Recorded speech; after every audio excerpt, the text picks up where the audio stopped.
సినీ పరిశ్రమలో మరో విషాదం. ప్రముఖ నటుడు, రచయిత కృష్ణేశ్వరరావు గారు కన్నుమూశారు. గత కొంతకాలంగా శ్వాసకోశ, గుండె సమస్యలతో బాధపడుతున్న ఆయన ఈరోజు గుంటూరులోని తన నివాసంలో తుదిశ్వాస విడిచారు. కృష్ణేశ్వరరావు గారికి చిన్నతనం నుంచే నాటకాలంటే ఇష్టం. ఈయన 1500కు పైగా నాటకాల్లో నటించారు. ప్రచండ భారతంతో వెండితెరకు పరిచయం అయ్యారు.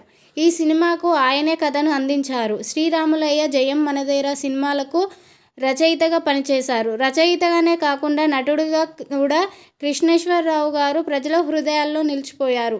డైరెక్టర్ వంశీతో పరిచయం తర్వాత ఆయన సినీ ప్రయాణంలో మరో ముఖ్యమైన మలుపు. వంశీ డైరెక్షన్లో వచ్చిన కొంచెం టచ్లో ఉంటే చెప్తా, గోపి గోపిక గోదావరి వంటి చిత్రాల్లో నటించారు. వీర తెలంగాణ, సరదాగా కాసేపు, వెన్నెల్లో హాయ్ హాయ్, ఏజెంట్ సాయి శ్రీనివాస ఆత్రేయ, నాంది, విరూపాక్ష తదితర చిత్రాల్లో నటించారు. 2014లో విడుదలైన చందమామ కథలు చిత్రంలో బిచ్చగాడి పాత్ర ఆయనకు సినీ ప్రేక్షకుల్లో ప్రత్యేక గుర్తింపు తెచ్చింది. ఈ పాత్రకి ఆయనకి నాంది స్పెషల్ జ్యూరీ అవార్డు అందుకున్నారు.